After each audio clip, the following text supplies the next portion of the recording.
Nigerian Prison Service, now Correctional Service, has been a public debate of late, from the change of name to the state of facilities around the country. One of the more consistent questions has been if the change of name would translate to better facilities and treatment of offenders, as well as a more reliable justice system.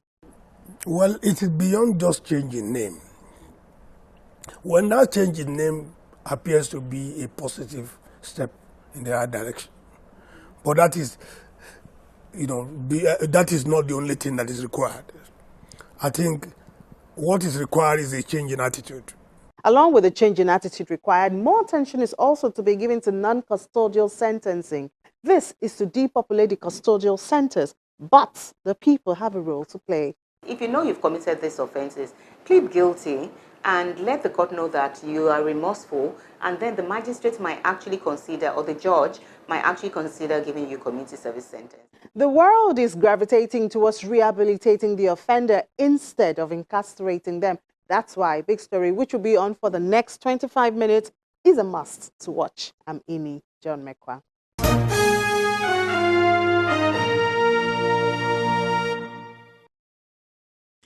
The Nigerian Correctional Act is an act to repeal the Prisons Act Cap P20 laws of the Federation of Nigeria 2004 and enacts the Nigerian Correctional Service Act to make provision for the administration of custodial and non-custodial measures.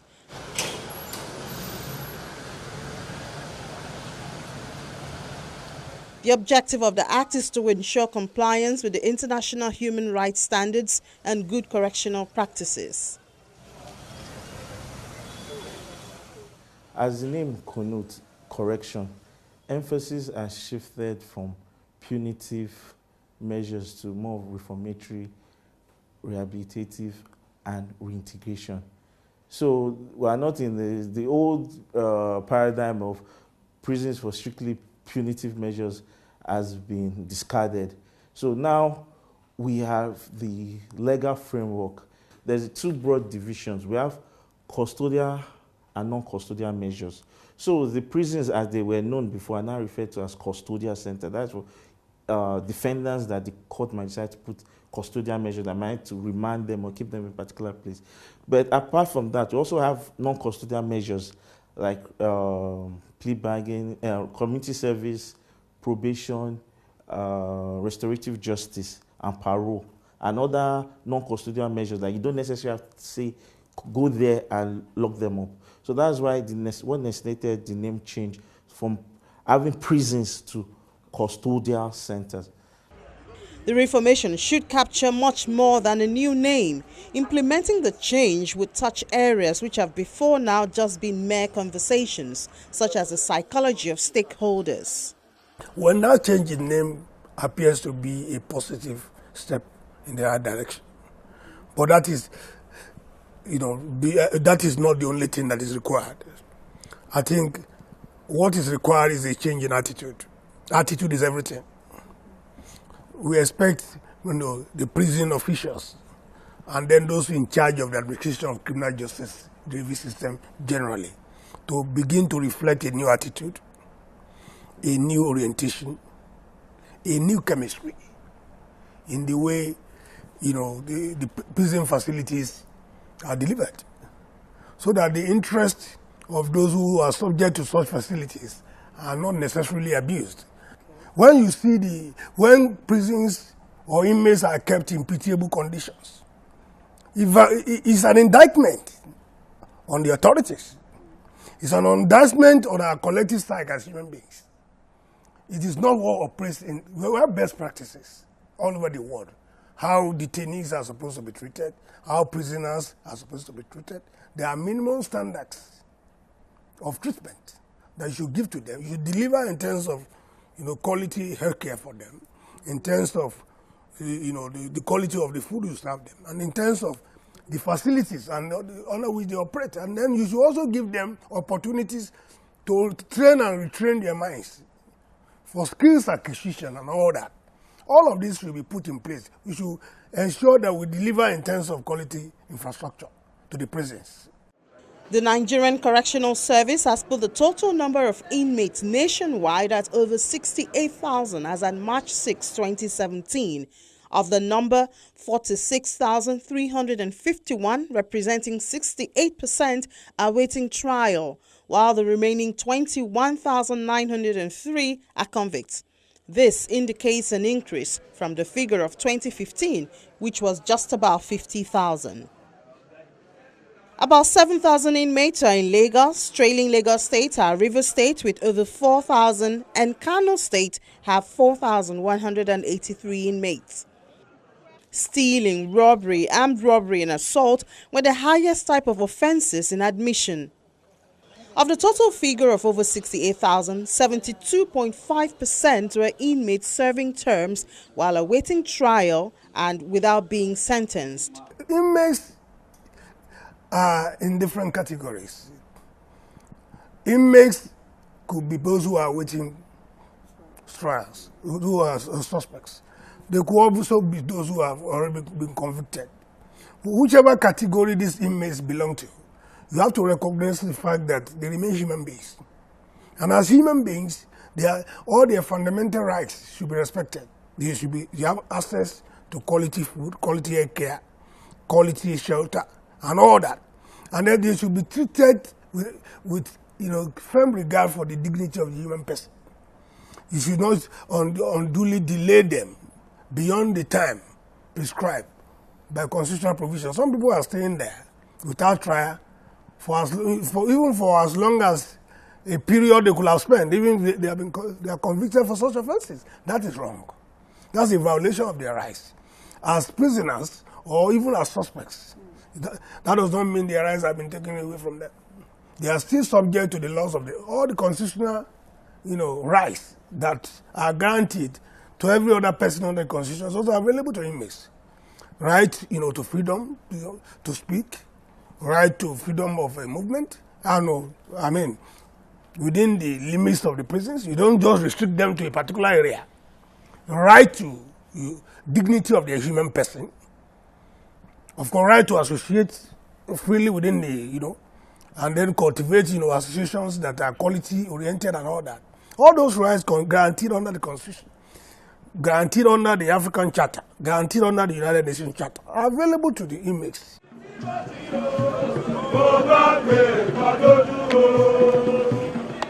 Part of the efforts of respecting their rights has non-governmental organizations collaborating with the government to touch their lives and enhance the focus on corrections and promotion of reformation, rehabilitation, and reintegration of offenders.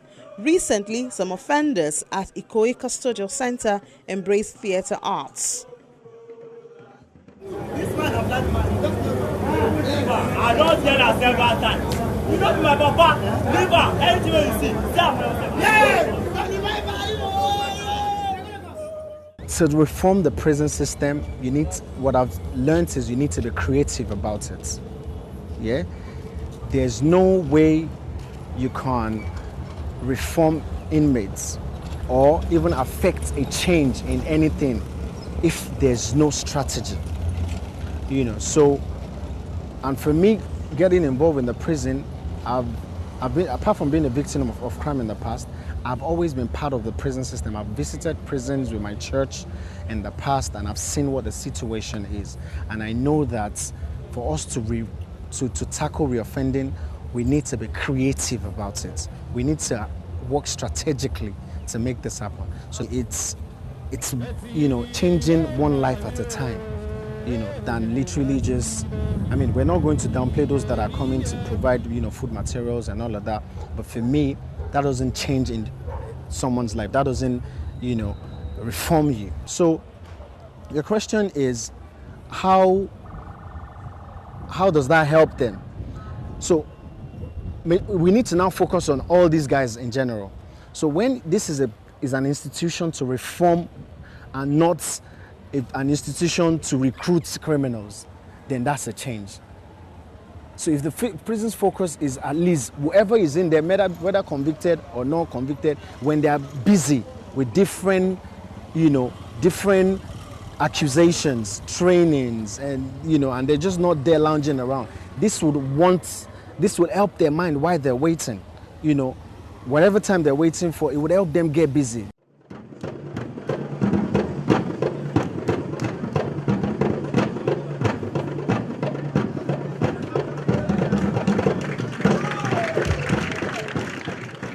The strategy is much more than theatre arts. A tour of Ikoyi Custodial Center shows that this effort has been on for a while. The inmates have been engaged in making decorations and household items. This is the psychology unit. We do a lot of stuff. We have the psychologist that counsels the inmates, that counsels the students here, and we have the beat units. And this is the catering unit, where the students are being taught how to do pastries. We have the local intercontinental dishes.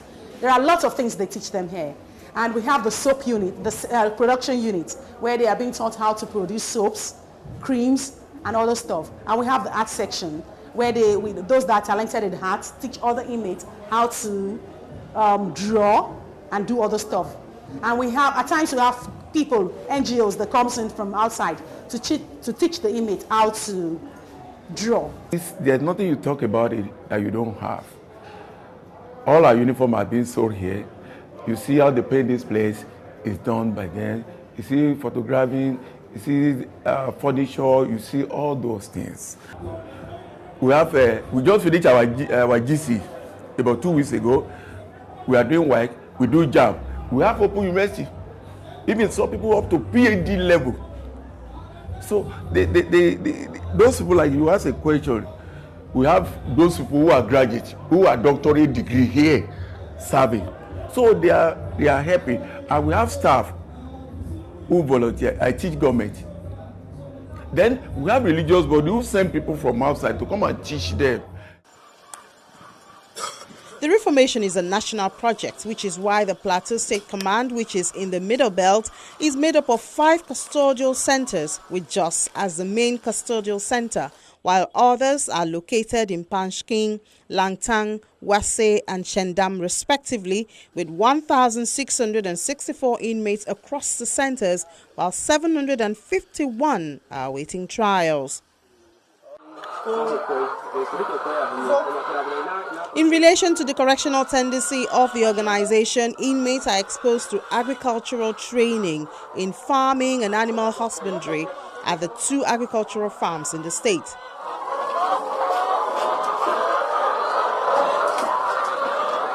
The Lakashu Farm Center, with about 200 hectares, concentrates on rice farming and animal husbandry, while the Lamingo Agricultural Project is mainly for poultry and maize farming. As far back as 1976, if I'm not mistaken, under the regime of Obasanjo, farms were established in order to teach inmates in farming and animal husbandry.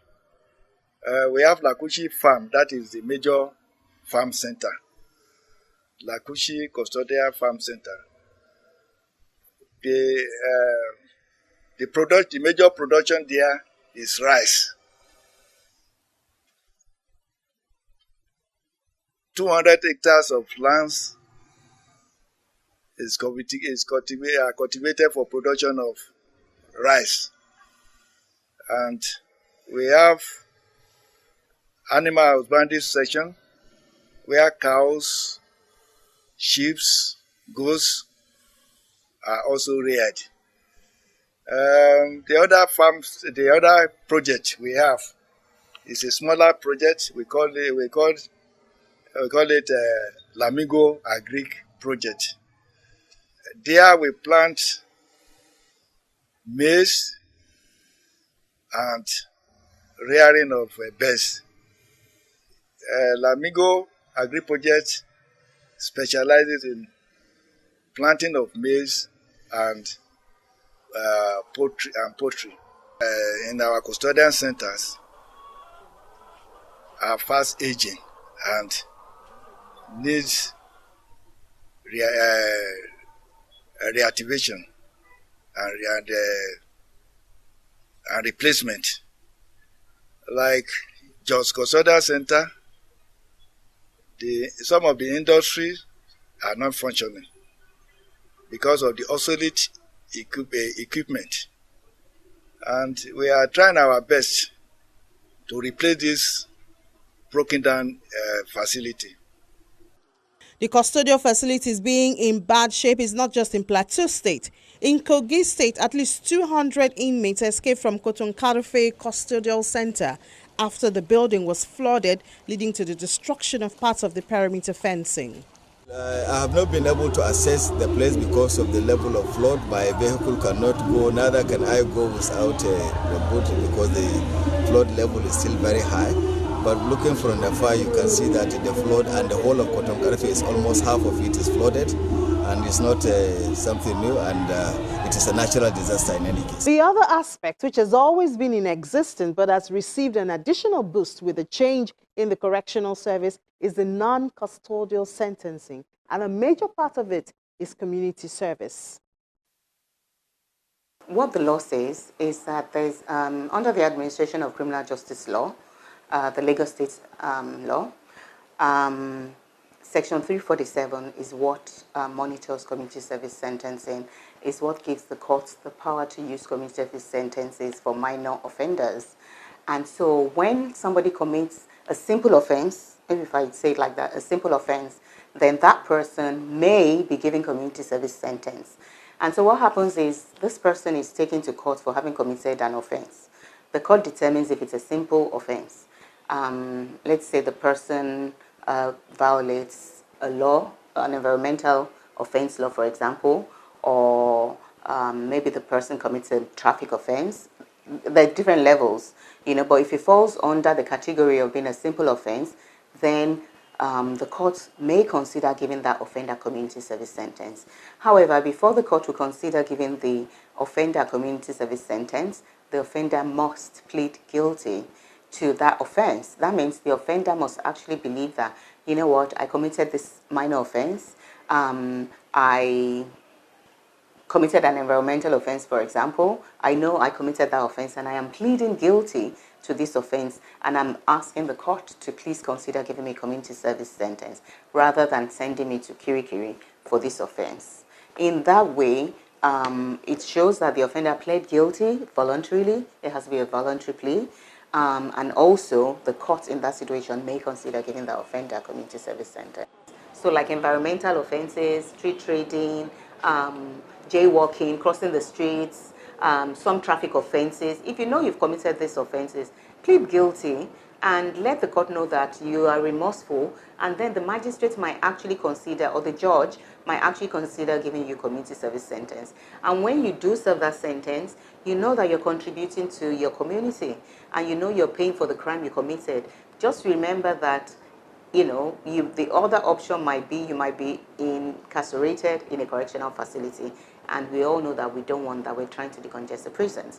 The United Nations Standard Minimum Rules for Non-Custodial Measures is called the Tokyo Rules of 1990. It guides the application of the non-custodial system and states that it diminishes social costs, given that the administration of criminal justice imposes a very heavy financial burden on states, since not only the individual offender but also society as a whole benefit from the use of non-custodial measures. This positive potential should encourage community involvement in their implementation. Categories of inmates to be considered for non-custodial inmates also include inmates sentenced to 3 years and above with less than 6 months to completion of their sentence, as well as inmates with civil cases. Some of the elements of community service are well thought out to send direct message to the offenders. Actually used an offender before who had to go and help out in the mortuary. You help that, you bring in the embalming fluids and all that. And this person was an Okada rider. This was a few years back. An Okada rider who actually had an accident. Obviously, no helmet. He had an accident. He hurt the person he carried. That was the victim. So when he saw the end, that person could have died. So he saw the end result of what happens in the mortuary, and he was very remorseful. Some of the jobs they do will include cleaning the streets, the drainage, for example. They teach, they teach. We had a guy who was well versed in computing. He was able to help educate some people, you know, teach them computer skills.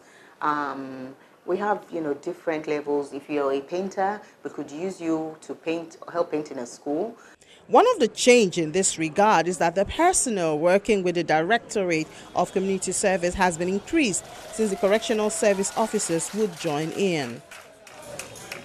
What used to happen was that once an accused is sentenced and is sentenced to community service, like go to a particular local government, wash a particular place, clear a particular place, clean a particular place, officers from the Community Service Directorate in Lagos State, Ministry of Justice, used to be the ones supervising. But now, with the advent of the new law, the Nigerian Correctional Service now has that mandate to provide personnel for those supervision of community service. So, a case in point, maybe A has been sentenced to 1 month of cleaning maybe a local government office. Then we have, because it's also a conviction, we have officers from the Nigerian Correctional Service that take the details and everything and ensure and supervise that that order, that non-community service order is carried out. So the inmate will have actually be coming from maybe home or which is under his guardian, coming, we do the work, carry out the sentence. After that, once we certify, then you go. So it's a gradual process, and the good thing about it, Lagos State has already blazed the trail. So now with this new law, the platform is wider. So we have people that we can collaborate with. So you're not looking for, in terms of manpower, if let's say the director that I mentioned about, say they have inadequate manpower, they could liaise with the correctional service. So far, the Community Service Directorate in Lagos State says that 12,000 offenders have served various sentences since its inception in 2012.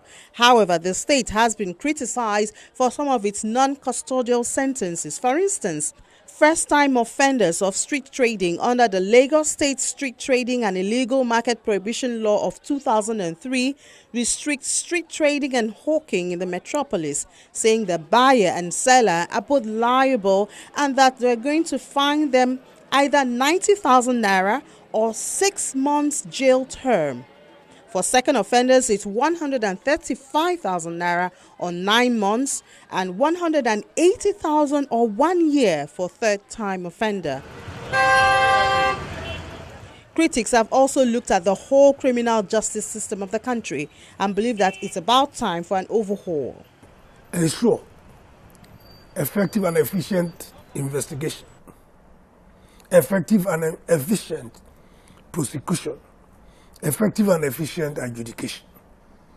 And then we also, after these processes are, finalized, we also need to ensure that our institutions are very strong and they operate based on law and other prescriptions without violating the rights of those inmates, without violating the rights of the rest of the society. The first thing we need to do is to have zero tolerance for delays in the administration of criminal justice system. And you cannot place this cause of delay at the doorstep of just any of the just one of the stakeholders. All the stakeholders are guilty, from police who are involved in the investigation to lawyers who conduct criminal investigations, whether for the state or on behalf of defense, to judges who adjudicate over some of these cases, and even to prison officials who do not keep adequate records to reflect the number of inmates, and even non-governmental organizations who ought to sustain advocacy to ensure that people who are kept in long incarcerations, and then we have a system of sensitizing the relevant stakeholders to ensure that these people are there beyond constitutional provisions, and ensure that we apply the law. I think the summary of the solution, in my view, is to put in place a regime of law and order. It's a new dawn in the justice system, but of course, it takes attention and commitment to get the desired result, as it is with any circumstance. This would not be different from the judiciary to the citizens, especially in boosting the community sentencing so as to, among other things, reduce the demands on custodial centers. Join the conversation on our social media platforms. I'm Ini John Mekwa.